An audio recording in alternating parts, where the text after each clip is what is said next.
Bismillahirrahmanirrahim. Assalamualaikum warahmatullahi wabarakatuh. Apa kabar Bunda? Semoga Allah selalu memberikan kesehatan dan rezeki yang berlimpah. Pada kesempatan kali ini, Hanum akan meneruskan sebuah kisah yang berjudul Tak Tersentuh. Buat para pendengar setia arah cerita yang belum nonton video sebelumnya, silahkan buka linknya di deskripsi ya. Nah, biar makin seru, langsung saja kita ke ceritanya.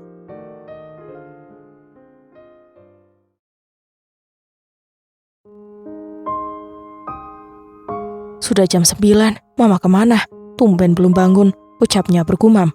Mama, Mama, panggil Faisal mengetuk pintu tak ada sahuntan dari Ririn, membuka mendorong pintu perlahan. Mata Faisal membulat, ia langsung berlari menghampiri Ririn yang tergeletak di lantai dengan posisi tengkurap. Faisal membopong mamanya ke dalam mobil dan membawa ke rumah sakit. Dengan cepat Ririn ditangani, dokter memeriksa tubuh dan mengambil darah untuk dicek. Faisal hanya menundukkan kepala dan meremas rambutnya kasar. Seorang perawat keluar dari ruang IGD dan memanggil nama Faisal. Bagaimana dok, keadaan mama saya? Maaf pak, sepertinya ibu Anda mengalami penyakit yang agak serius. Mungkin Bu Ririn sudah mengidap penyakit ini, namun baru ketahuan sekarang, ungkap dokter. Mama saya punya penyakit apa dok? Bu Ririn mengalami komplikasi yaitu gagal ginjal dan tipes. Ah, gagal ginjal? Bagai dihantam ribuan palu, Faisal tak dapat berkata apa-apa selain pasrah dengan keadaan. Ririn harus dirawat karena tubuh dan kondisi belum membaik. Bella baru saja tiba dengan tergopoh-gopoh. Bang, Mama bagaimana keadaannya? Belum sadar, ucapnya datar. Lelaki itu malas berhadapan dengan istrinya. Kata dokter sakit apa? Mama terkena gagal ginjal dan tipes, ucapnya menatap wajah pucat sang mama yang terbaring lemah. Astaga, sabar bang, namanya juga orang tua, ucap Bella mengelus rambut Faisal. Faisal berjalan di koridor rumah sakit. Ririn sudah sadar, ia pulang mengambil baju ganti untuk dirinya dan Ririn. Di bagasi rumah sekelompok orang berdiri menunggu kedatangannya. Mobil Faisal terparkir depan rumah. Kalian siapa? Tanya Faisal mengernyitkan heran. Kami kesini mencari Ibu Ririn, boleh kami menemuinya? Ucap laki-laki dengan satu tindik di telinganya. Maaf, kalian siapa? Pria itu memberikan kertas perjanjian kepada Faisal. Ia terkejut, rumah ini digadaikan mamanya, tanpa sepengetahuan dirinya dan cicilannya yang harus dibayar adalah 5 bulan. Terlihat dari tubuh yang kekar dan bertato, mereka adalah rentenir penagih hutang. Maaf bang, apa nggak ada keringanan untuk kita? Ucap Faisal. Ini sudah 5 bulan nggak dibayar, belum bunganya makin menumpuk. Bos kami sudah memberikan waktu, tapi tak ada pergerakan sama sekali. Kami kasih waktu seminggu untuk melunasi semuanya. Kalau tidak, lebih baik kalian angkat kaki, gertak pria itu. Jantung Faisal seperti mau lepas. Masalah datang bersamaan. Ia tak tahu harus bagaimana. Uangnya hanya cukup untuk biaya rumah sakit dan makan sehari-hari. Faisal membuka lemari mencari sesuatu yang dapat dijual. Aku harus menjual rumah ini. Utang mama tak sebanding dengan rumah ini. Semoga saja rumah ini cepat laku, harap Faisal. Lelaki itu mulai memasarkan via online dan menyebarkan ke beberapa teman yang ada di grup berwarna hijau. Faisal juga memberi gambar rumah beserta isinya. Seseorang melihat iklan di salah satu grup kantor. Matanya mendelik menatap tajam dan mencocokkan alamat rumah yang tertera.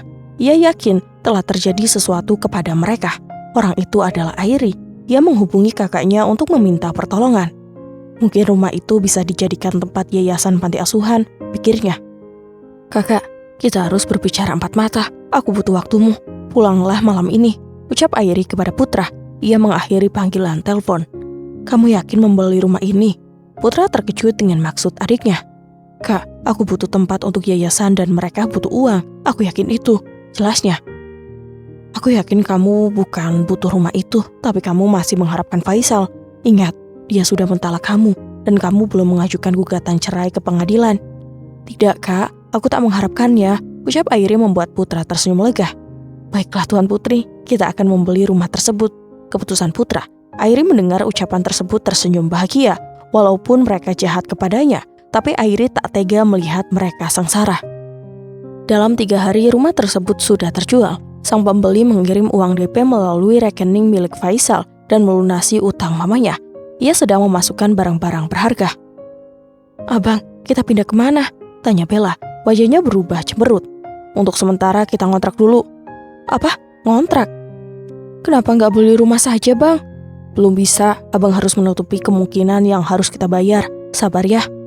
Bang, lebih baik kita beli rumah saja ya, rayu Bella. Bel, belum waktunya. Perusahaan Abang lagi palilit. Abang minta tolong mengerti. Faisal mengelus rambut Bella. Ia tak tega menatap wajah istrinya. Namun, kondisi pandemi belum berakhir. Banyak karyawan yang dirumahkan tanpa digaji. Gaji bulan kemarin masih setengah dibayar. Mohon bersabar, untuk sementara waktu kita ngontrak dulu. Abang sudah dapat rumah kontrakan 2 kamar tidur, ungkap Faisal. Matanya mengembun melihat kondisi kehidupannya yang memburuk. Bella keluar kamar dengan wajah yang ditekuk. Ia tak mau hidupnya berubah drastis, ingin pulang ke Singapura, tapi kondisi keadaan tidak memungkinkan untuk pulang. Faisal membereskan semua barang. Gawai lelaki itu berdering, melihat nama yang tertera di layarnya. Faisal, kenapa Mama sendirian? Kemana kalian? Ucapnya dengan sedih. Kenapa Mama dirawat di kelas 2? Seharusnya kamu rawat Mama di ruang VIP. Maaf Ma, Faisal sedang sibuk. Mama sabar ya. Suara Faisal terdengar bergetar.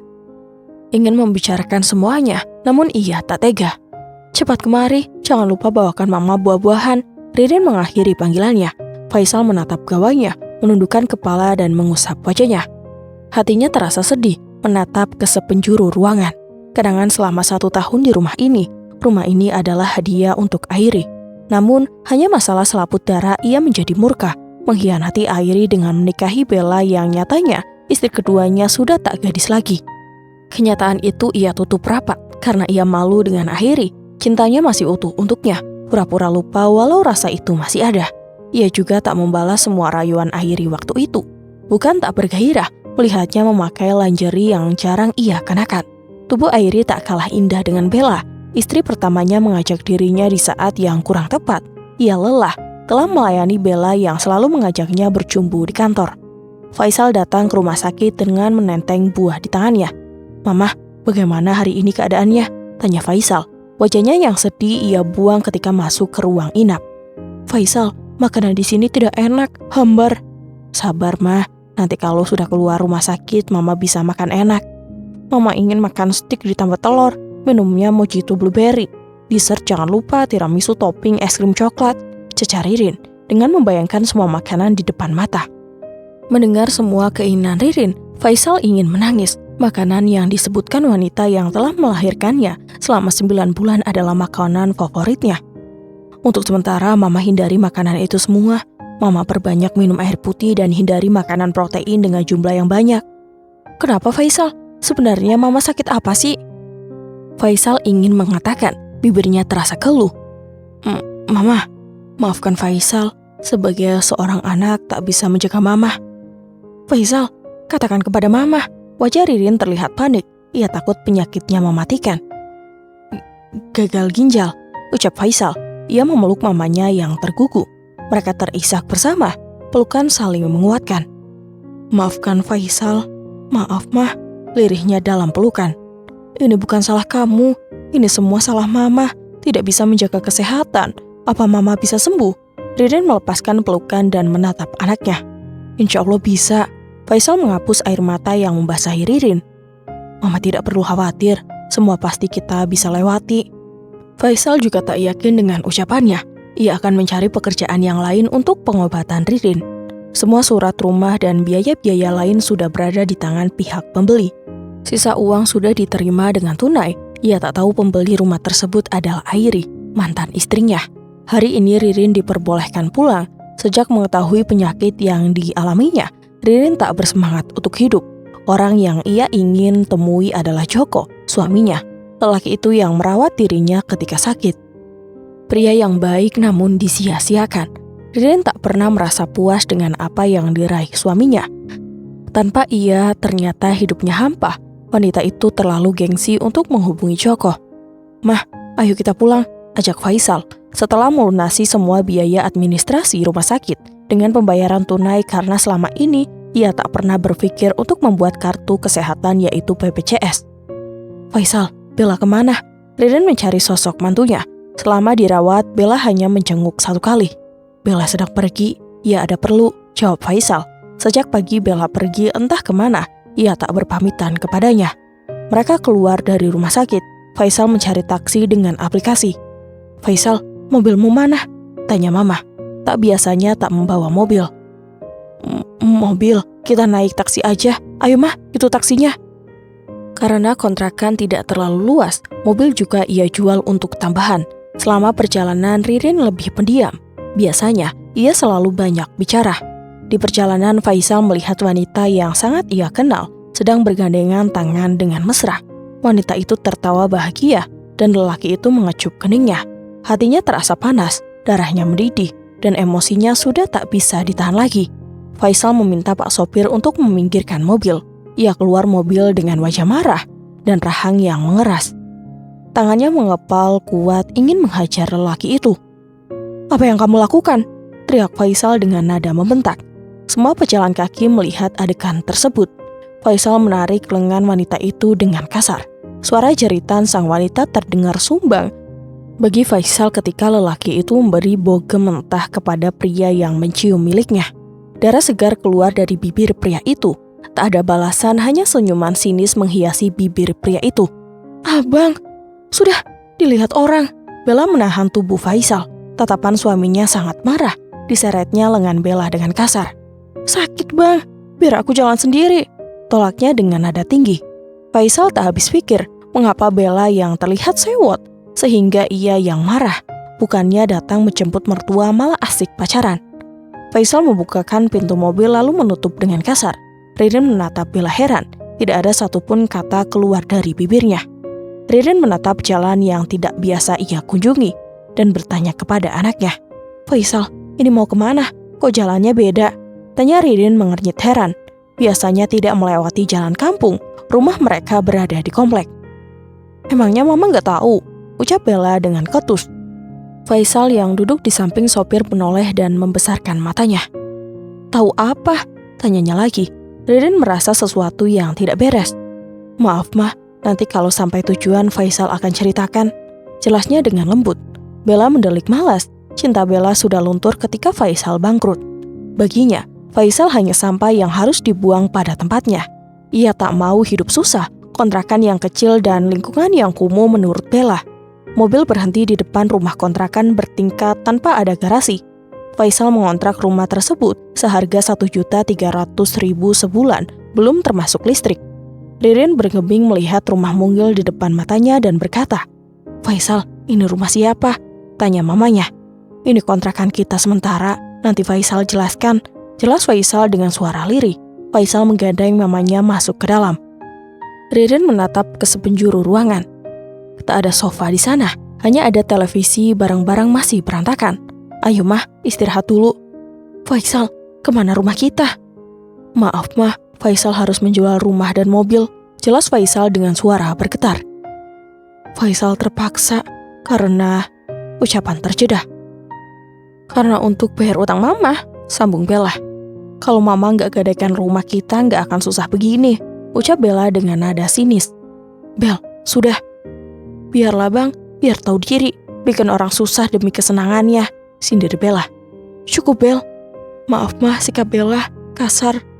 "Sudahlah Bang, beritahu saja semua sama Mama, biar dia sadar diri kalau pengobatannya mahal dan utang-utang yang harus kita bayar." "Bella!" Faisal melayangkan tangannya ke arah pipi istri pilihannya. Bella menatap Faisal penuh kebencian dan dendam. "Berani sekali Abang menamparku. Lihat saja kamu akan menyesal telah memukulku," ucapnya. Bagi dia saat ini hatinya membenci suami dan mertua. Bella berjanji akan menghancurkan kebahagiaan dan hidup mereka. Bella berlari ke dalam kamar dan mengunci pintu dengan hati benci. Faisal mengetuk pintu kamar, namun Bella tak kunjung membuka pintu.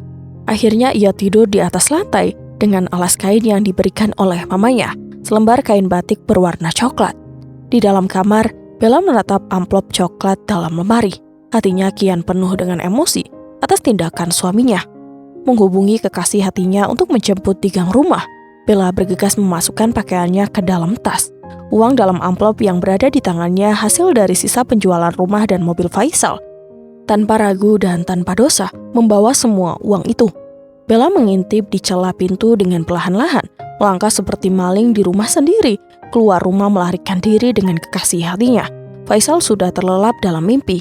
Bella menoleh ke arah pintu tersebut dan berkata, "Selamat menikmati hidup miskinmu. Tidak ada lelaki manapun yang berani memukulku. Selamat tinggal, Bang." Dan mama mertua berpenyakitan. Pukul 4:30 pagi Faisal terbangun. Ia bangkit hendak menunaikan sholat. Pintu kamar Bella terbuka lebar. Faisal mengusap matanya pelan, meregangkan tangan ke atas. Tubuh lelaki itu terasa sakit. Tidak biasa tidur lantai tanpa kasur. Tubuh gagahnya berdiri dan masuk ke dalam kamar mencari keberadaan istrinya. Kemana Bella? Matanya menelusuri ke penjuru ruangan. Lelaki itu memeriksa ke kamar mandi, namun tak ada istrinya di sana. Beralih ke kamar mama, tak ada juga. Ririn masih terlelap. Faisal menghampiri wanita yang berbaring di atas tempat tidur. Wajah pucat Ririn terlihat jelas. Tak terasa, air matanya menetes dengan cepat menghapus jejak tersebut. Langkahnya keluar kamar, membuka pintu rumah. "Kok nggak dikunci? Semalam aku kunci," ucapnya dalam hati. Langit masih gelap. Faisal memutuskan untuk beribadah ke masjid yang tak jauh dari rumah. Tanpa merasa curiga, setelah melakukan sholat di masjid, Faisal membawa 3 bubur ayam dan buah pisang pemberian dari salah satu tetangga barunya, meletakkan di meja dan masuk ke kamar. Pandangan lelaki itu mengarah ke arah lemari coklat. Lelaki itu merasa ada yang mengganjal dalam hati. Ia membuka perlahan lemari tersebut dan mengecek keberadaan amplop yang berisi uang 500 juta. Tangannya terus mencari keberadaan amplop tersebut. Semua baju ia keluarkan dari lemari. Di mana uang itu? Tidak mungkin hilang. Aku menaruhnya di lemari. Rancaunya pada diri sendiri. Hatinya berdegup kencang, suhu badannya berubah dingin. Tangannya bergetar mencari amplop tersebut. "Mama," panggil Faisal dari dalam kamar. Ririn mendengar panggilan anaknya bergegas menuju kamar yang berada di samping kamarnya. "Ada apa? Berantakan sekali kamarmu. Ada yang kamu cari?" "Mah, lihat amplop coklat dalam lemari nggak?" tanya Faisal dengan peluh di keningnya. "Amplop coklat? Tidak, Mama tidak lihat. Emangnya isi amplop itu apa?" "Uang sisa penjualan rumah dan hasil jual mobil," ungkap Faisal. Ririn pun membantu anaknya mencari keberadaan amplop tersebut. "Di mana Bella?" tanya Ririn menghampiri anaknya. "Tidak tahu, Mah. Bangun tidur dia sudah tidak ada." Ririn terkejut mendengar ucapan anaknya. "Kamu hubungi dia." Faisal langsung mengambil gawainya, namun tidak bisa dihubungi. Tubuhnya luruh ke lantai. Ia meremas rambutnya kasar. Ririn menatap iba anaknya. Uang tersebut akan ia gunakan untuk membayar pengobatan Ririn, membayar sisa gaji karyawan, dan memulai usaha baru. Namun, uang itu sudah hilang dalam sekejap. "Faisal, Mama." "Sudah lama, tidak apa-apa. Mungkin ada pencuri masuk," ucapnya menenangkan hati Ririn. Ia tahu hati Mama saat ini rapuh, berpura-pura tegar dan kuat. Faisal tersenyum kaku, ingin berteriak dan menenggelamkan diri ke dasar laut. Di suatu tempat, Bella bersama Oki kekasihnya sedang bersenang-senang di sebuah villa. Mereka tertawa menghitung uang yang berada dalam amplop. "Aku baru pertama kali melihat uang sebanyak ini," ucap Oki dengan mata berbinar. "Kita akan bersenang-senang dengan uang ini." Bella menatap lelaki urakan tersebut dengan penuh cinta. Perlakuannya membuat Bella dicintai berbeda dengan Faisal. Mereka pun telah berhubungan lebih jauh. Bella tak tahu siapa Oki sebenarnya. Pria bertubuh tinggi, kekar, dan berwajah tampan dengan tato di lengan kanan.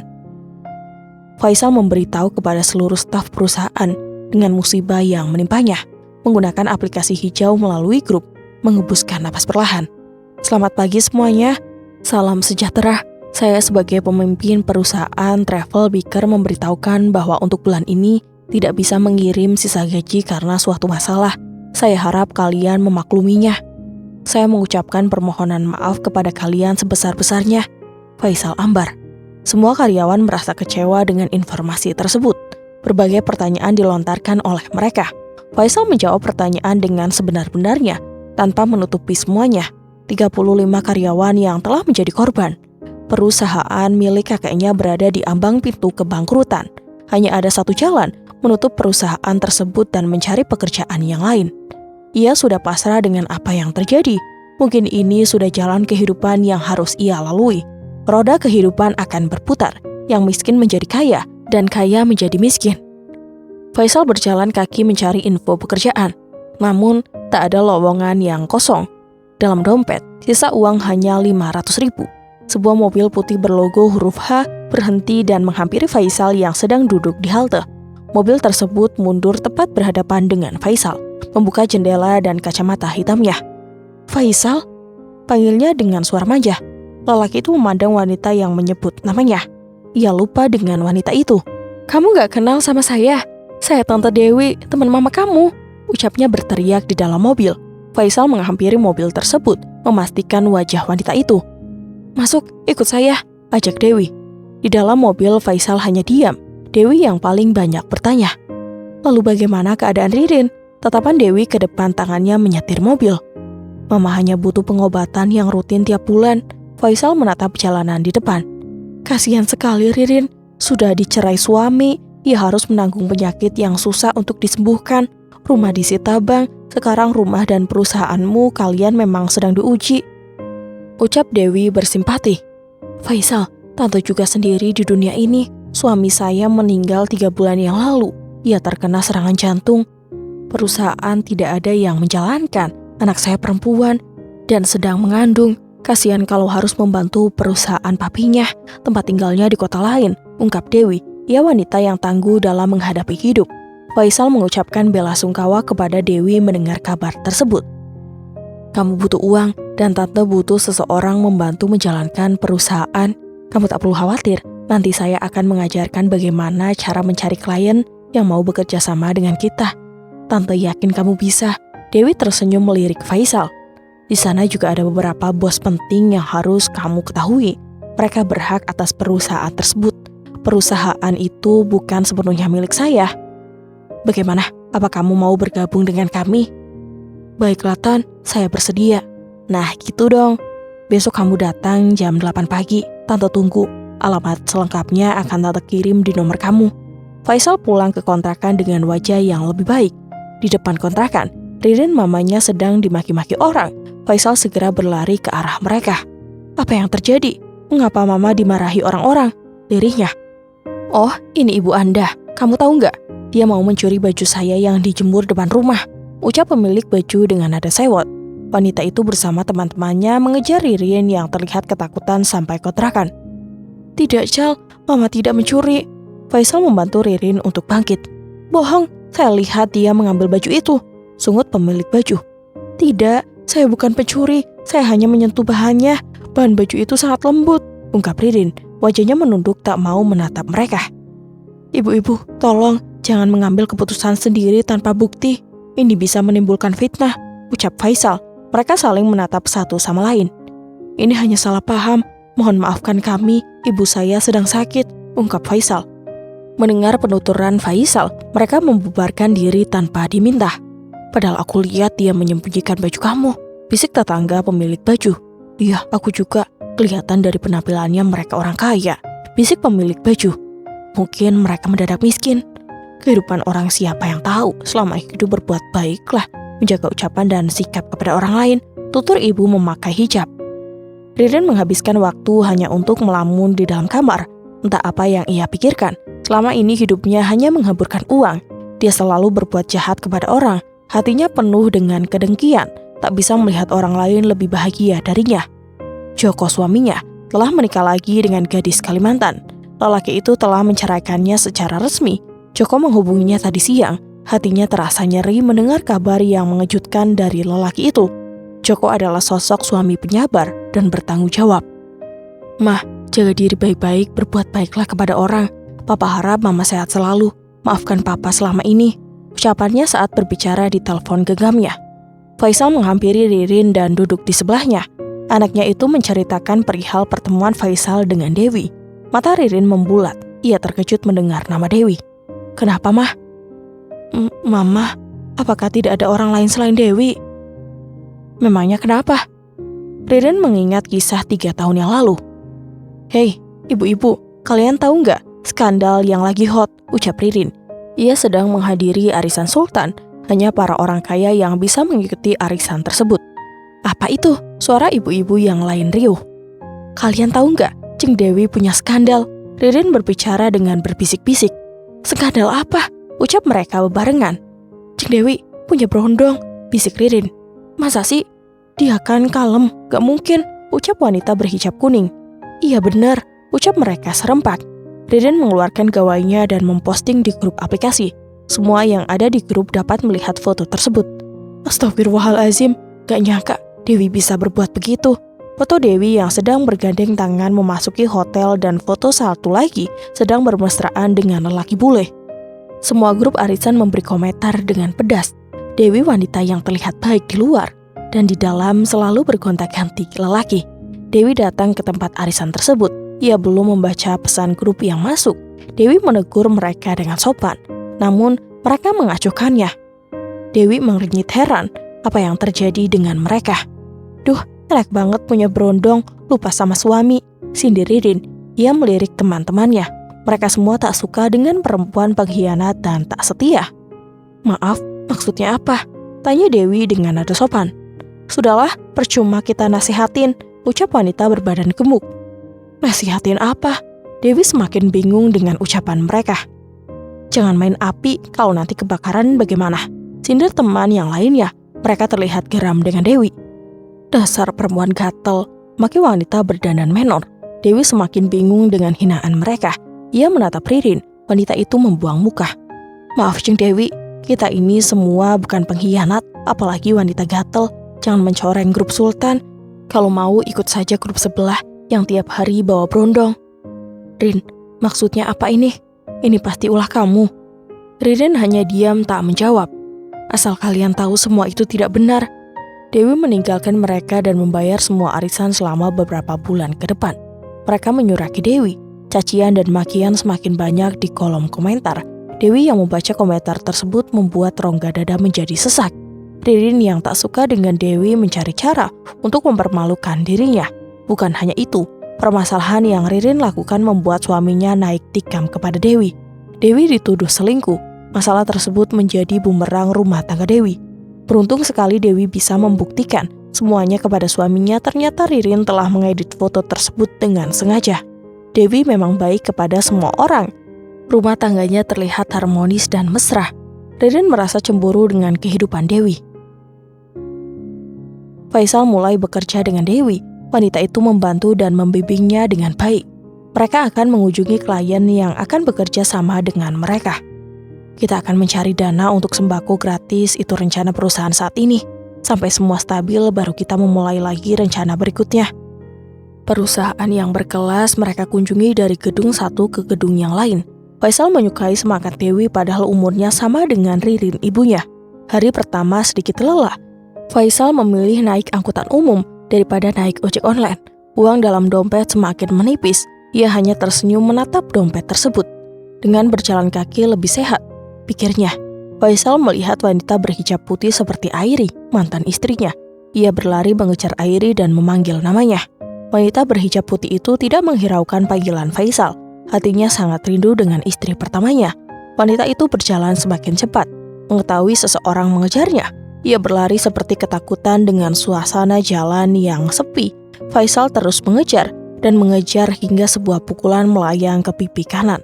Faisal terhuyung dan menatap lelaki yang memukulnya. Wajahnya babak belur, mendapatkan serangan lain yang tak terduga.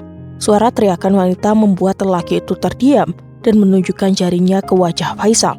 Jangan ganggu istri gua. Faisal, kamu kenapa? Mukamu babak belur. Ririn panik melihat anaknya wajahnya memar dan biru. Faisal gak apa-apa mah. Ia tahu semua ini kesalahannya. Pikirannya hanya tertuju kepada Airi. Wanita berhijab putih yang mirip Airi berteriak minta tolong. Lalu datanglah suaminya yang hendak menjemput. Nasib sial Faisal dipukul hingga babak belur. Di rumah Airi. Kakak curang, teriak Airi melempar bantal sofa ke arah Putra. Kalau kalah jangan nangis. Ledek Putra dengan tertawa melihat wajah Airi yang menggemaskan. Putra ingin mencubit kedua pipi Airi, namun tangannya berhenti ketika adiknya berteriak. Jangan sentuh aku, teriaknya lantang. Kakak lupa, maaf, kamu gemesin, ucap Putra. Tangannya ingin mencubit pipi adiknya. Kak, makan bakso yuk, ajaknya. Bakso, beli di mana? Tanya Putra heran. Biasanya bakso tenis akan tutup jam 9 malam. Banyak yang jual, ucap Airi yakin. Beli bakso pinggir jalan. Iyalah, masa di hotel, deliknya. Ya udah, beli di hotel aja, ucap Putra polos. Dasar orang kaya, beli di pinggir jalan banyak, lebih baik uangnya dikasih anak yatim. Akhirnya mereka membeli bakso di pinggir jalan. Putra menatap sekeliling tempat duduk, pemandangan yang belum pernah ia kunjungi. Lelaki itu biasanya makan di restoran. "Kamu yakin makan di sini?" bisik Putra. Wajahnya seperti prajurit yang mengawasi musuh. "Yakinlah, kakak mau." Putra menggelengkan kepala cepat ketika Airi menawarkan. Semangkuk bakso urat tersaji di depan mata, tercium aroma daging sapi. Airi memberi saus pedas dan sambal mengaduknya pelan. Mencicipi sesendok kuah bakso lalu menambahkan sedikit kecap. Putra menelan air liurnya. "Enak?" tanya Putra. Tatapannya mengarah ke arah mangkuk bakso. "Mantap," mengajukan jempol dan tersenyum. Airi memakan bakso dengan nikmat. Peluh membasahi wajahnya. Rasa pedas kuah yang panas dan sedikit manis membuat Airi terus memasukkan bakso ke dalam mulutnya. Putra menatap tiap sendok. Putra lalu bergegas menghampiri pedagang bakso. "Pak, bakso satu jangan pakai seledri," ucap Putra menahan air liurnya. "Maaf mas, habis baksonya." Airi mendengarkan percakapan kakaknya, tertawa. Putra menoleh ke arah Airi melihat masih ada sisa di dalam mangkok bergambar ayam. "Itu buat kakak ya." "Tapi kak," tanpa menunggu persetujuan Airi, ia melahap bakso ukuran besar sekaligus. Lelaki itu mengacungkan jempol ke arah adiknya. Airi hanya menggelengkan kepala. "Katanya nggak higienis, dicaplok juga," liriknya. Mereka meninggalkan tempat menuju parkiran. "Besok kita makan bakso lagi ya," ajak Putra yang ketagihan dengan bakso pinggir jalan. "Apa kita beli sekalian sama gerobaknya aja?" pikir Putra di dalam mobil. "Jangan gerobak yang kamu beli, mana bisa dimakan, beli tukang baksonya." Bener juga, besok kita suruh tukang bakso kerja di rumah kita, biar tiap hari makan bakso, ucap Putra polos, matanya menatap ke depan kaca mobil. "Dasar orang kaya," cibirnya. Karena terlalu malam, Putra akhirnya menginap. Lelaki itu terbangun ketika suara berisik terdengar di dapur. Saat ini ia menempati kamar tamu di lantai bawah. Airi tak mengizinkan Putra tidur di lantai atas, kamar yang biasa ia tepati. Mengucek mata dan meregangkan tangan ke atas, ia keluar kamar. Airi sedang sibuk dengan memasak. Harum masakannya tercium hingga ke perut. "Wangi sekali, kamu masak apa?" tanya Putra, mengelus perutnya yang rata tanpa selai baju. Airi menoleh dan berteriak, "Kakak!" melempar sodet yang ia pegang. Airi hanya merasakan sesekali sewaktu malam pertama. Ia tak biasa melihat tubuh lelaki tanpa selai baju. "Aduh!" sodet mendarat di pelipis Putra. "Kamu kenapa lempar sodet?" Airi menutup matanya. "Anu kak, itu," tunjuknya ke arah celana boxer Putra. Putra bingung dengan yang ditunjuk adiknya. Ia mendekati Airi dengan wajah polos. "Kalau berani mendekat, aku lempar pakai pisau," ancamnya. Putra menggaruk kepalanya yang tidak gatal. "Masuk kamar dan mandi," perintahnya bagaikan komandan militer. "Cepat!" teriak adiknya. Putra masuk ke dalam kamar dan ia menggerutu dalam hati. Mau lihat masak apa malah marah. Mereka makan di meja makan dengan lahap. Putra sudah menambah 2 kali. Nasi goreng pedas manis, telur dadar, acar timur, dan kerupuk udang. "Seperti tidak makan 2 hari 2 malam, bisik Airi dalam hati. "Airi, aku nambah lagi ya," izinnya dengan senyum pasta gigi. Airi menganggukkan kepala. Airi menelan ludahnya. Kakaknya makan tanpa dikunyah. Kenyang, mengelus perutnya pelan. "Ganteng-ganteng cara makannya jelek," cibirnya dalam hati. Airi menyapa setiap karyawan hari ini. Ia akan bertemu dengan klien yang mau bekerja sama dengannya. Ia menunggu di ruang meeting. "Jam berapa mereka datang?" tanya Airi kepada sekretarisnya. "Jam 9, setelah itu ibu ada pertemuan yang lain sampai sore. Mohon tanda tangan ini." Airi membaca kertas tersebut dan menandatanganinya. Ia melirik ke arah Putra yang sedang bermain game online. "Kakak, ini waktunya kerja, bukan istirahat," ucapnya tegas. Selama Airi menggantikan dirinya, Putra terlihat santai. "Maaf Bu Bos," ucapnya, memasukkan gawai ke dalam kantung celana kemudian pamit ke toilet kepadanya. Sekretaris membawa seseorang pria berjas. Ia adalah klien yang akan bekerja sama dengan Airi. "Selamat pagi Bu Airi," ucap lelaki itu dan memperkenalkan diri. Tubuhnya gagah dan tampan. "Silahkan Pak Bayu." Airi mempersilahkan lelaki itu untuk duduk di sofa. Airi terlihat berwibawa. Lelaki itu mengeluarkan berkas penting yang akan disampaikannya. Ia menjelaskan program yang akan dijalankan perusahaan Bayu. Airi menatap perkumpulan kampung yang ia kenal. Perkampungan itu tempat Airi bersekolah ketika berada di panti asuhan. "Bapak, mau bangun resort di tempat ini?" tanya Airi. Tempat tersebut tak mungkin bisa dibangun resort karena ada masjid, sekolah dasar, dan perumahan warga kampung tersebut. Airi tahu tidak semua warga memiliki surat tanah. "Apa Bapak sudah memikirkan secara matang?" "Sudah, Bu. Ini sangat menguntungkan untuk kita. Bu Airi akan mendapatkan keuntungan yang besar. Lihatlah, sekeliling banyak tempat wisata alam." Lelaki itu menjelaskan semuanya terperinci. "Bagaimana, Bu? Apakah bersedia menanamkan modal kepada kami?" "Maaf, saya nggak bisa. Lihatlah peta ini. Di sini ada sekolah dasar dan masjid besar. Saya yakin tidak ada yang mau mendirikan apapun itu di tempat itu. Bapak seharusnya memikirkan orang lain di atas kepentingan pribadi, bukan keuntungan saja yang diutamakan." Airi geram melihat sikap lelaki itu, tak menghargainya. Tatapannya seolah jijik kepada Airi. "Sudahlah, Bu, jangan sok suci. Semua orang bekerja mencari keuntungan," ucapnya mengejek. "Yang Ibu pikirkan apa ketika bekerja?" Lelaki itu memperlihatkan sifat aslinya. Ia kecewa dengan ucapan Airi.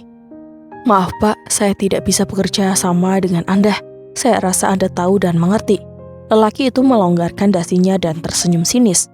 "Maaf Bu, soal sekolah atau tempat ibadah bisa dipindahkan ke tempat lain. Kita tidak bisa menggusur tempat itu," jawab Airi dengan tegas. "Anda seperti perempuan suci. Saya tahu semuanya tentang Anda." "Maksud Anda apa?" geram Airi. Ia mengerti apa yang dibicarakan lelaki itu. Sebuah penutup kepala hanya kedok. Tatapan tajam mengarah ke Airi yang berada di seberang tempat duduknya. "Jangan bicara tentang menutup kepala saya. Anda tidak berhak." Airi mulai terpancing emosinya. "Berikan kami kesempatan maka saya tidak akan pernah membongkar aib Anda." Ancamnya membuat Airi geram. Dadanya bergemuruh. Tangannya meremas pulpen yang ia pegang. Lelaki itu tersenyum menatap Airi. Hati Bayu bersorak gembira. Airi akan tunduk padanya. "Lancang kamu mengancam saya. Kamu tidak tahu apa-apa. Silakan Anda keluar," usir Airi dengan berteriak. Air matanya tertahan. Ia tak mau terlihat lemah. "Sombong sekali," sindirnya, merapikan berkas yang berserakan di meja. Lelaki itu mencolek dagu Airi dengan jari telunjuk. "Kurang ajar tangan kamu," teriak Airi, geram dengan perbuatan lelaki itu. Bayu melangkahkan kaki mendekati pintu ruangan, menoleh ke arah Airi dan tersenyum licik, mengunci pintu dengan kunci yang menempel di besi. Airi terkejut dengan apa yang dilakukan laki-laki itu. Ia terlihat santai, netranya masih menatap Airi, berjalan kembali ke arahnya. Jantung Airi memacu dengan cepat. "Apa yang akan kamu lakukan? Semua orang pasti akan masuk mendengar teriakanku." Airi memundurkan langkahnya, tangannya berubah dingin. Lelaki itu hanya menakuti Airi. "Jangan mendekat, kamu mau apa?" Tubuh Airi bergetar hebat, rasa takut menyelimuti hatinya. Entah apa yang akan dilakukan lelaki itu. Tubuh Airi menyentuh pinggir meja, keringat dingin menerpa wajah cantik yang telah ia poles dengan bedak. Tangannya mendorong tubuh lelaki itu. Dengan cepat menangkap tangan Airi. "Kurang ajar, lepas!" Airi menarik jemari yang digenggam Bayu. Lelaki itu tersenyum sinis, menjauhkan tubuhnya dari Airi. Ia hanya bermain-main dengan Airi. "Gadis yang unik dan bikin penasaran," lirihnya dalam hati. Tubuhnya harum dan wangi. Ucapnya menghirup dalam-dalam harum yang menempel di indera penciumannya. "Selamat siang, terima kasih untuk waktunya," ucapnya sopan dan berlalu keluar ruangan. Saat hendak membuka pintu, sebuah pukulan mengenai wajah Bayu dengan bertubi-tubi, memukul hingga hidung lelaki itu berdarah. Bayu ingin membalas namun tangkisan dari lawannya tak tertandingi. "Brengsek!" makinya dengan emosi. "Berani kamu menyentuhnya akan tahu akibatnya," ancamnya. Bayu bangkit dan mengusap darah di hidungnya. Petugas keamanan kantor membawa lelaki itu keluar gedung. "Airi, kamu tidak apa-apa?" Tubuh Airi bergetar. Ia ketakutan dengan yang terjadi barusan. "Wajar." Airi menyandarkan kepalanya di bahu depan lelaki itu. Karena terlalu takut, ia butuh sebuah sandaran.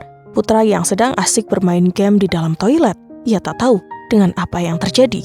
Sekretaris Airi menghubunginya beberapa kali. Mendengar suara pertengkaran di dalam ruangan bosnya, wanita itu melihat Fajar melintas dan meminta tolong kepadanya. Putra berlari ke ruangan Airi ketika seseorang memanggilnya ke toilet. Ia melihat Airi menyadarkan kepalanya di bahu Obi tersebut.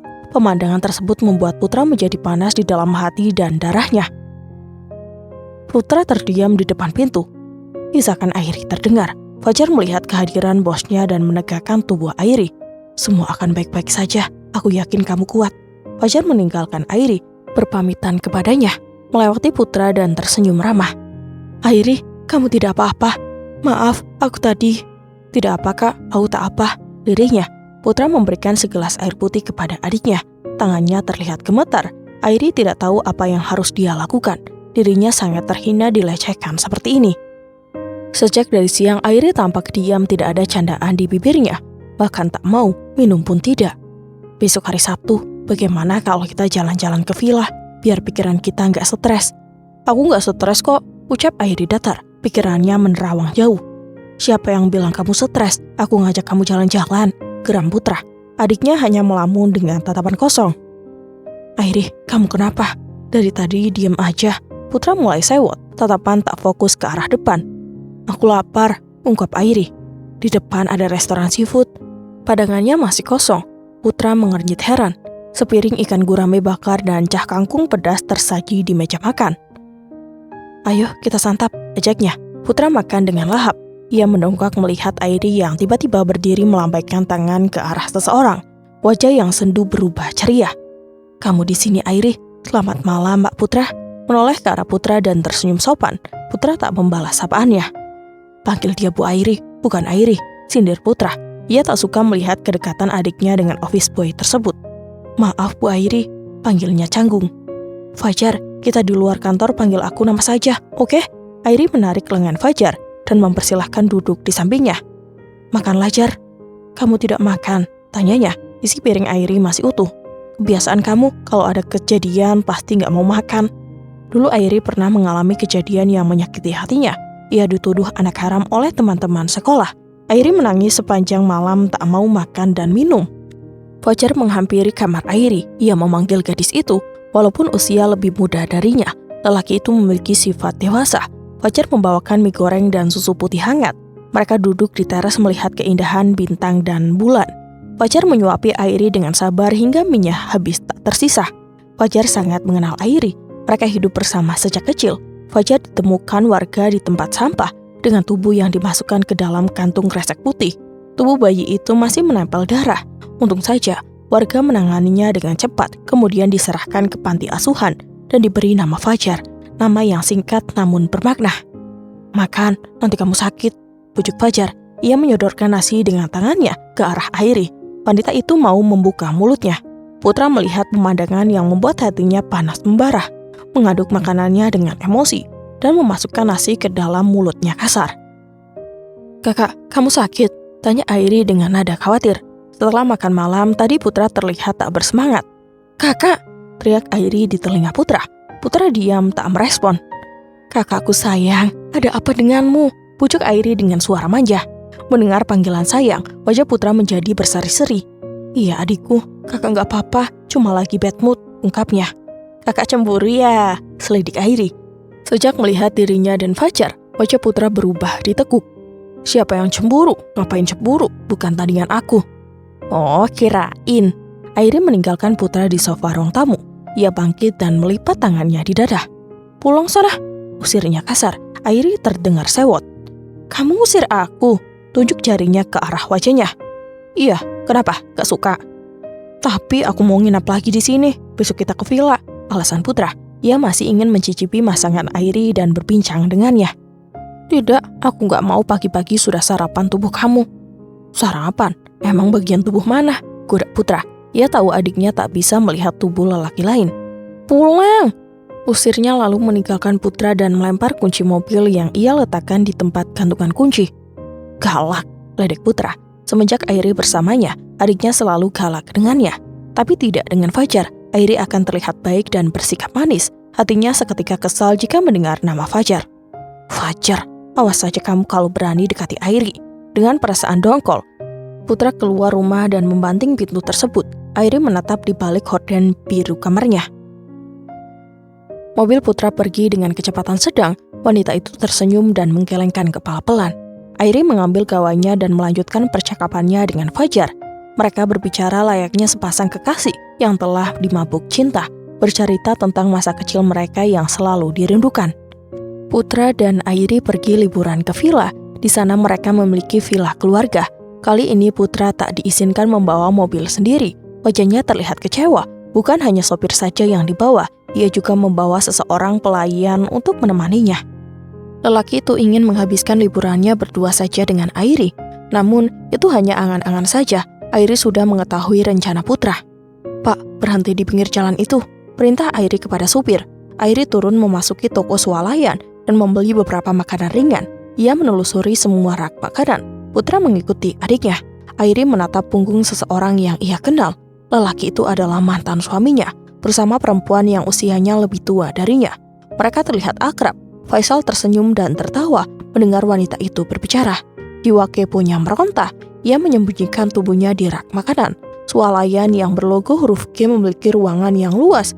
Berbagai makanan, perlengkapan, dan perabotan berjejer di sana.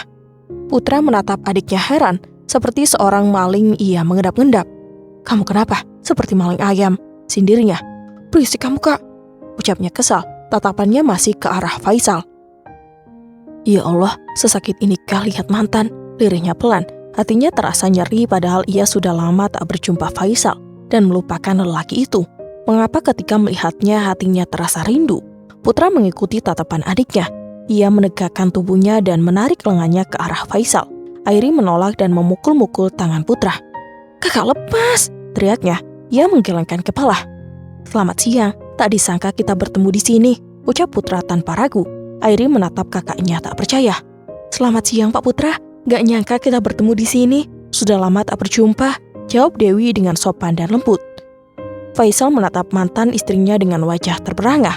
Airi hanya menundukkan kepala. Putra merangkul mesra bahu adiknya. "Ini siapa, Pak? Calon istri?" tanya Dewi. Wanita itu mengulurkan tangan dan memperkenalkan diri. "Airi," jawabnya dengan suara bergetar. Sekilas melihat Faisal, Dewi memperkenalkan Faisal kepada mereka sebagai asisten. Ingin sekali Faisal memeluk tubuh Airi, namun ia sudah mengucapkan talak 3. Mereka belum resmi bercerai secara negara. "Ini sudah makan siang, bagaimana kalau kita makan siang bersama?" ajak Putra. "Villa kita tidak jauh dari sini, bagaimana kalau kalian mampir?" "Boleh juga idenya, kita sudah lama tak berjumpa dan mengobrol," ucap Dewi dengan suara lembut. Putra adalah partner bisnis Dewi. Mereka bekerja sama dalam berbagai bidang. Keluarga Mahendra adalah keluarga terkaya di ibu kota, sedangkan Dewi termasuk peringkat 10 besar. Mereka memasuki gerbang villa, rumah yang asri dan terawat. Ada kolam renang beserta fasilitas lainnya. Putra memiliki kuda di sana. Terkadang ia berkeliling kebun teh menggunakan kuda. Air mancur dengan hiasan bunga dan beberapa tanaman lainnya menghiasi villa tersebut. Airi menatap takjub keindahan itu.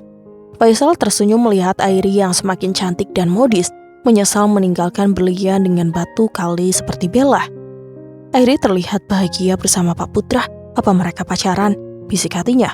Mereka menaiki mobil masing-masing. Setelah sampai di villa, mereka disambut oleh beberapa pelayan. Putra merangkul adiknya masuk ke dalam. Airi hanya diam tak menolak. "Ini villa keluarga kita, kamu suka?" ucap Putra berbicara kepada Airi. "Kita? Apa maksudnya? Apa mereka sudah menikah?" ucap Faisal dalam hati. Mereka memasuki ruang tamu yang tak kalah indahnya.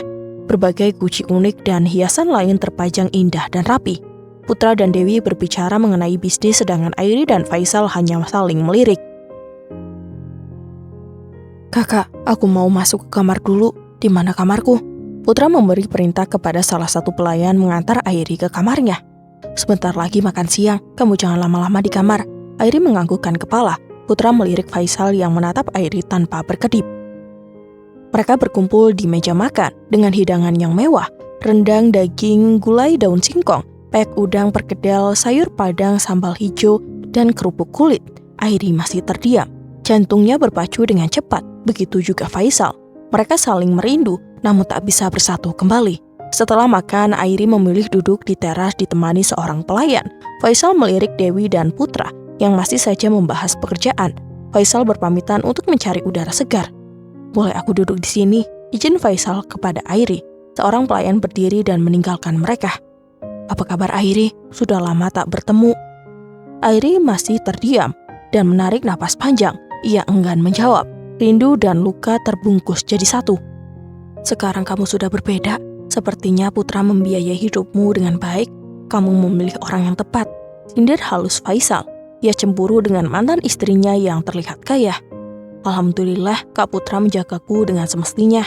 Ia lelaki yang baik dan royal, kaya, dan berpangkat, potong Faisal. Ucapannya yang dilontarkan menyinggung perasaan. Airi menatap Faisal geram. Ternyata matanya tak pernah berubah, masih seperti anak-anak.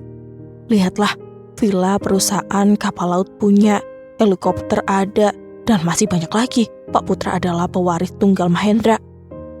Hidup bahagia tanpa bekerja mungkin bisa juga dia miliki. Faisal tersenyum dan memberi kode 2 jari. Kak Putra bukan lelaki seperti kamu berselingkuh, sindirnya.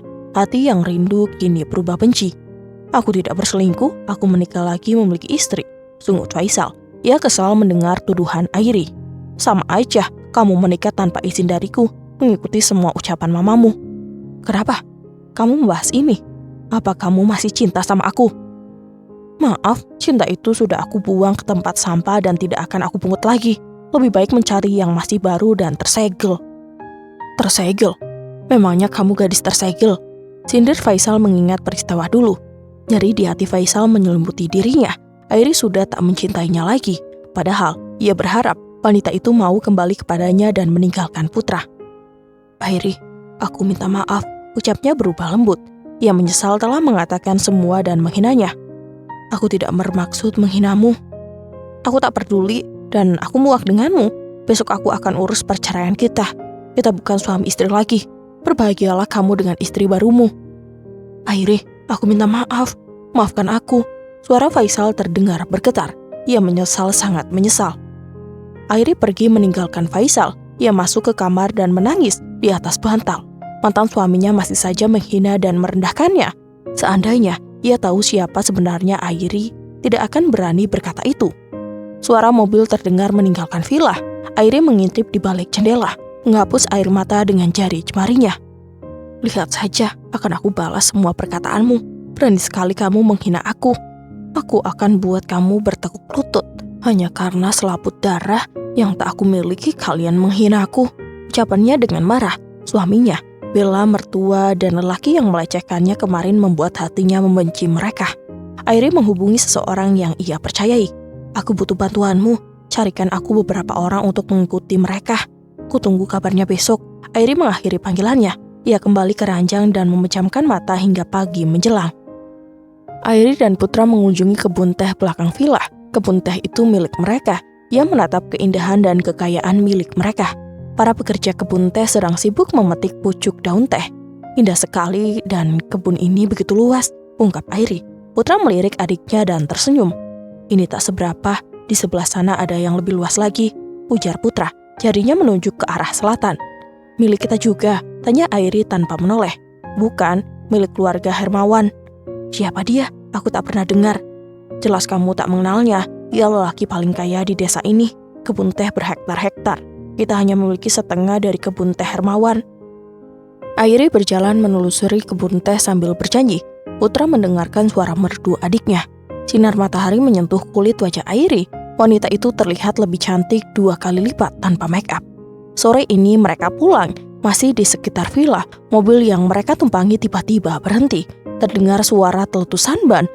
Perlahan sang supir meminggirkan kendaraannya. Maaf bu, ban mobil bocor, ucap supir pribadi Airi. Ia menganggukkan kepala pelan, membuka jendela mobil agar udara masuk. Putra keluar mobil membelikan air minuman. Minumlah jahe hangat ini, menyodorkan gelas berisi jahe susu untuk Airi dan pelayan yang duduk di bangku depan samping supir. Airi menangkap sesosok wanita yang ia benci. Bella sedang duduk berdua dengan seorang pria. Hati Airi geram melihat pemandangan tersebut. Dasar jalang, sudah memiliki suami malah berselingkuh. Lirihnya dalam hati. Airi memiliki ide untuk menghampiri mereka. Good, ucap Airi sambil bertepuk tangan dan tersenyum sinis. Bella terkejut dengan penampilan Airi yang terlihat modis. Wajah Airi lebih glowing. Hai Bella, kenapa terkejut, kaget, atau terpanah? Ucap Airi santai. Sedang apa kamu di sini? Di mana suamimu? Untuk apa kamu mengurus urusanku? Pergilah, jangan ganggu aku, usir Bella. Aku tak mengganggu kamu, aku hanya menyapa sebagai mantan kakak madumu. Ternyata apa yang kau lontarkan kepadaku itu semua sifat aslimu. Jalang, sok suci dan pembohong. Bella berdiri dan melayangkan tangannya ke arah Airi. Dengan sigap Airi menangkap tangan perempuan itu. Kurang ajar kamu, Ai, pegik Bella.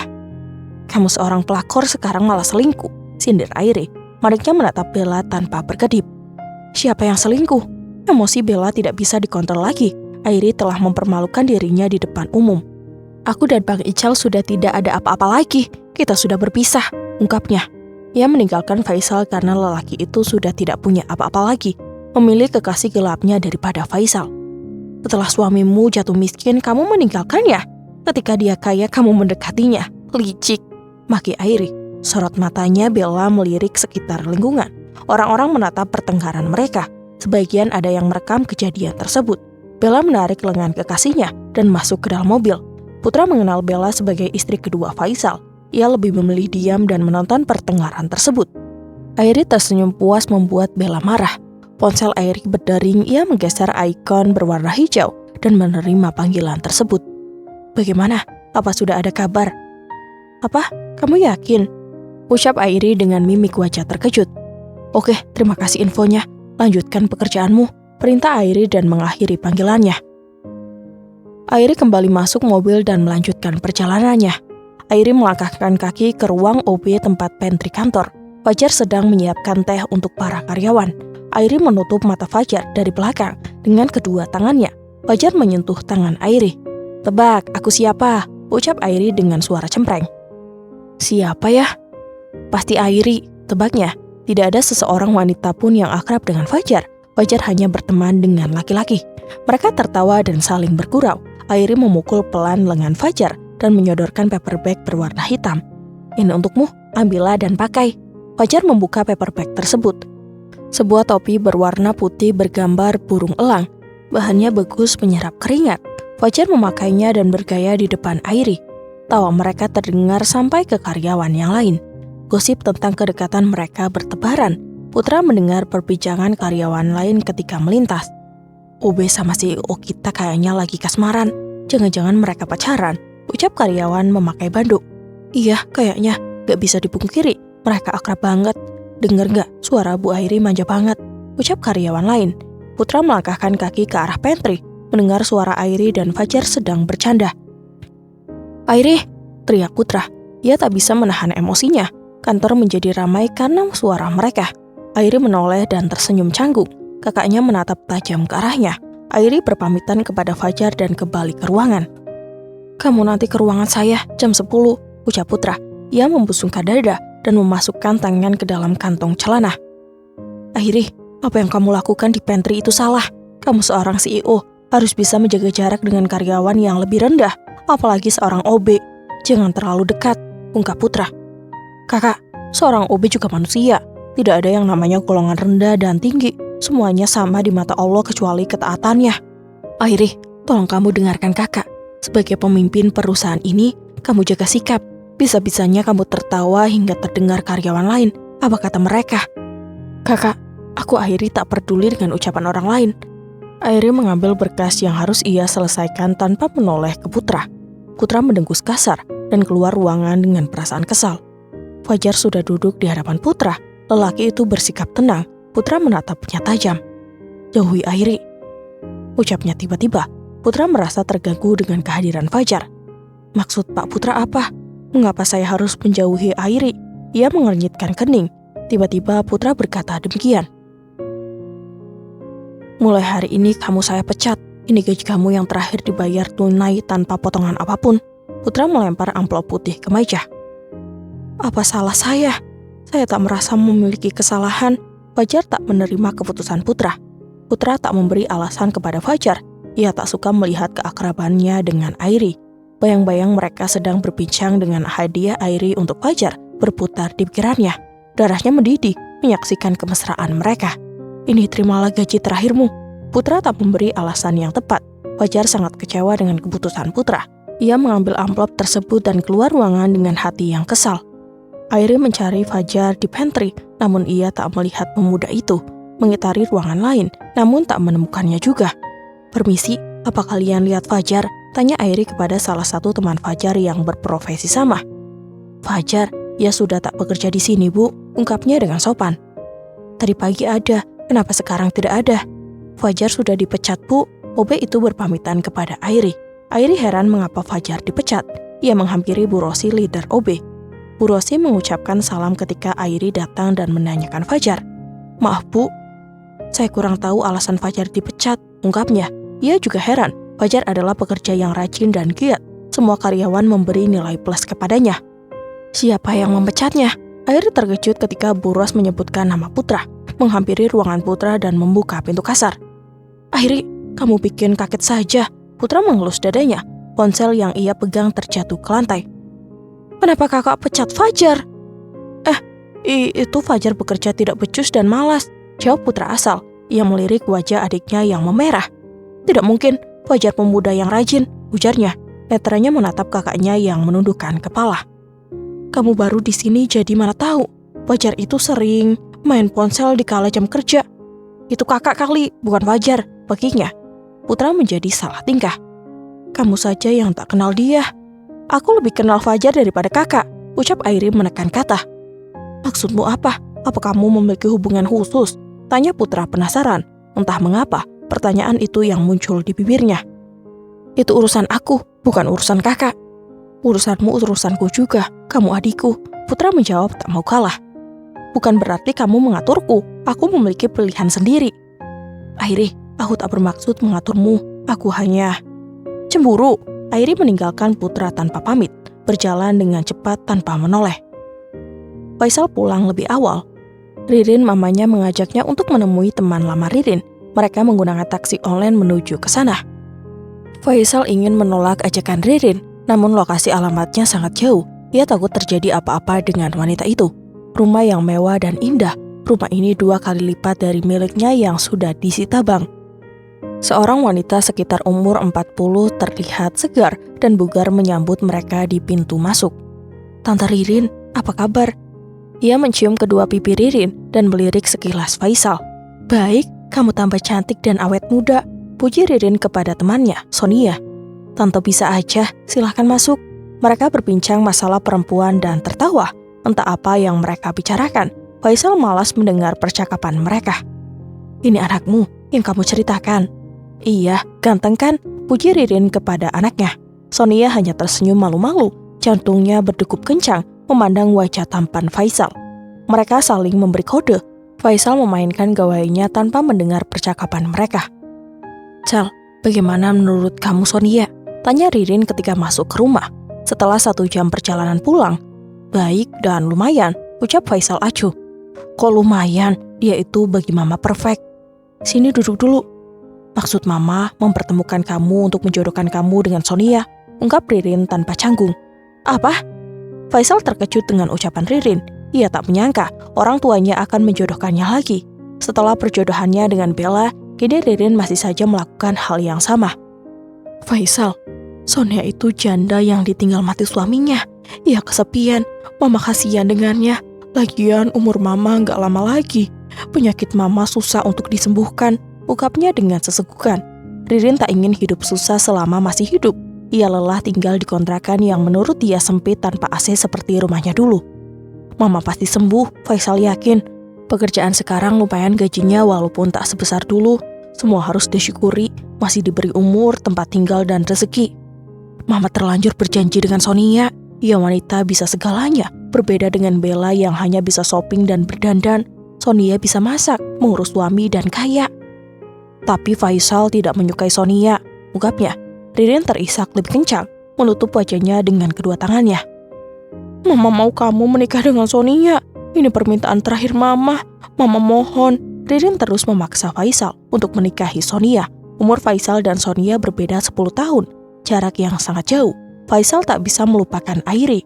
Cinta dan kasih sayangnya masih bersama Airi. "Ma, Faisal tidak bisa. Maafkan Faisal," lirihnya. Ririn bangkit dari duduknya. Ia menatap anaknya dengan tatapan kecewa. "Lebih baik Mama mati saja kalau hidup seperti ini. Mama lelah dan capek." Ririn masuk ke kamar dan membanting pintu kamar. Faisal menundukkan kepala dan meremas rambutnya kasar. Dasar Faisal, dikasih barang bagus gak mau. Sonia kaya, cantik, pintar, masak. Beda banget sama Airi yang miskin. Lirihnya menghapus air mata palsunya. Pokoknya aku gak mau tinggal di kontrakan ini. Harus menikmati masa-masa hari tuaku. Aku gak mau mati dalam keadaan miskin. Menikmati sisa-sisa hidup bukan dengan harta namun dengan amal-amal kebaikan. Pergunakan sisa hidupmu dengan hal yang bermanfaat. Airi hendak mengirim surat pengadilan ke kantor Faisal. Ia menyuruh seseorang untuk mengurus surat-surat perceraiannya dan mengantar surat tersebut. Ia bertatapan dengan Putra ketika hendak menuju ruangannya. Putra terlihat canggung dengan adiknya. Airi, kamu mau kemana? Ucapnya basa-basi. Airi tak menjawab sapaan kakaknya. Ia melewati tubuh lelaki itu tanpa menegurnya. Putra mengikuti langkah Airi dan masuk ke ruangan. Kakak mau apa? Tanya Airi menajamkan matanya. Mau kamu? Mau minta maaf, ujarnya dengan gugup. Lelaki itu menjadi salah tingkah jika berdekatan dengan Airi. Maaf, untuk apa? Kakak sudah bersikap tidak profesional. Masalah pribadi jangan dicampurkan dengan pekerjaan. Kakak sudah menzolimi orang. Paham? Bentak Airi kepada Putra. Maafkan kakak, janji gak akan ulangi lagi. Hubungi Fajar, cari keberadaannya, atau aku tak akan memaafkan kakak. Baiklah, kakak akan mencari dia. Putra kembali ke ruangannya dengan tubuh lunglai. Kakak, ayo kita sarapan, aku bawa nasi goreng untuk kakak, ajaknya dengan nada lembut. Nasi goreng, kebetulan kakak belum sarapan, ucapnya dengan nada ceria. Airi membuka bekal berwarna merah. Ia memberikan kepada Putra dan mereka makan dalam satu wadah bersama. Putra terlihat bahagia. Jarang sekali Airi bersikap manis seperti ini. Hatinya terasa berbunga-bunga. Mereka akur untuk sesaat. Kakak, aku boleh minta tolong? Ucap Airi dengan nada manis. Ia tahu kelemahan kakaknya. Boleh adikku, kamu mau minta tolong apa? Bantu aku mencari seseorang. Kamu mau aku carikan pacar atau suami? Sembarangan, ketuk palu saja belum. Tungutnya kesal. Putra masih mengunyah nasi gorengnya. Aku ingin Fajar menjadi asistenku. Putra langsung terbatuk mendengar ucapan adiknya. Ia meraih air mineral dalam botol kemasan. Tidak, tolaknya langsung. Ia melempar wadah di atas meja lalu melipat tangannya di dada bagaikan anak kecil yang merajuk. Kakak, aku butuh seseorang untuk menemaniku. Jika kakak pergi keluar kota, tidak ada yang menjagaku, ungkap Airi. Hanya Fajar yang aku kenal. Fajar itu teman aku sejak kecil, kami satu panti. Ia sejak kecil membantuku dan melindungiku. Aku nyaman dengannya. Apa dengan kakak kamu nyaman? Tanya Putra menatap netra adiknya. Nyaman, kamu kakakku satu-satunya. Jawab Airi walau dalam hati terasa berat mengatakan hal itu. Hanya sebagai kakak, tidak ada yang lain. Putra mengharapkan ucapan yang lain keluar dari bibir Airi. Airi terdiam tak menjawab pertanyaan Putra. Ia mengerjit heran apa maksud kakaknya. Putra hanya menghela napas panjang dan tersenyum ke arah Airi. Lelaki itu mengambil kembali wadah lalu kembali melahapnya berpura-pura lupa mengatakan hal tersebut. Hari ini Airi akan berbelanja kebutuhan rumah tangga. Walaupun banyak pelayan, ia masih melakukannya sendiri seperti memasak, membersihkan kamar dan belanja keperluan. Airi adalah majikan yang baik bagi para pelayan. Ia tak sungkan mengobrol dan tertawa bersama pelayan lain. Membawa troli belanja mengelilingi swalayan berlogo C, memilih sayuran yang segar dan mengecek tanda kadaluarsa kemasan. Sambil mendengarkan musik dengan headset, Airi menggoyangkan kepalanya mengikuti irama musik. Di depan kasir, ia melihat seseorang yang ia kenal. Wanita itu sedang berdebat dengan pegawai swalayan. Saya nggak memecahkan blender itu. Lagian kalian mengapa meletakkan blender di situ? Itu bukan salah saya. Maaf bu, barang yang dipecahkan harus dipertanggungjawabkan. Karyawan tersebut yang memiliki jabatan sebagai leader menjelaskan aturan-aturan di swalayan tersebut. Tidak, saya tidak mau membayar ganti rugi. Itu bukan salah saya. Salah kalian yang meletakkannya tidak becus. Maki Ririn menatap mereka tajam. Ketika ia sedang melihat barang-barang pecah belah, tubuhnya tak sengaja menyenggol blender berbahan kaca yang harganya hampir 1 juta. Ririn tetap pada pendiriannya bahwa ia tak memecahkannya. Namun CCTV membuktikan dia yang menyenggol blender tersebut. Saya hanya mau membayar belanjaan saya saja, tidak mau membayar blender pecah itu, sungutnya kesal. Kalau ibu tidak mau mengganti rugi, mari kita ke penjaga keamanan untuk menyelesaikannya, ujar pegawai tersebut. Airi menonton pertunjukan itu dengan tersenyum dan menggelengkan kepala. Mantan mertuanya tidak pernah berubah selalu saja tidak mau disalahkan. Ia menuju ke kasir untuk membayar semua belanjaannya tanpa memperdulikan Ririn. Ririn melihat Airi yang sedang mendorong troli menuju kasir. Saat itu penampilan Airi terlihat biasa saja. Ririn memanggil Airi namun gadis itu pura-pura tuli. "Pak, itu mantu saya," ucap Ririn menunjuk ke arah Airi. Faisal dihubungi sulit sekali, mungkin anaknya sedang sibuk. Namun, ia sudah mengirim pesan lewat aplikasi berlogo hijau. Ririn menghampiri Airi dan menarik lengannya. "Airi, kamu menyusul Mama," ucap Ririn berpura-pura. "Mama lagi ada masalah, tolong bantu Mama." Ririn menyentuh lengan Airi lembut dan menghujang pelan. Airi tak berbicara sepatah kata pun. "Maaf Bu, apa benar Anda mantunya?" tanya penjaga keamanan ditemani oleh beberapa pegawai. Airi memicingkan mata ke arah Ririn yang tersenyum manis namun terselubung. "Maaf, saya tak kenal wanita ini, permisi," pamitnya dan melaju ke arah kasir. "Airi, dasar kamu tidak punya hati," maki Ririn berteriak ke arahnya. Petugas keamanan membawa Ririn untuk ditindaklanjuti. Ririn memberontak tak mau dibawa. Ia memaki-maki petugas tersebut dan karyawan yang lain, mendorong tubuh petugas keamanan dan memukul dengan tas jinjing miliknya. Dan sampai di sini dulu ya. Jika Bunda ingin lanjutin ceritanya sampai tamat, bisa komen di bawah. Dan mohon maaf apabila Hanum ada kesalahan dalam penyampaian cerita. Akhir kata, wassalamualaikum warahmatullahi wabarakatuh.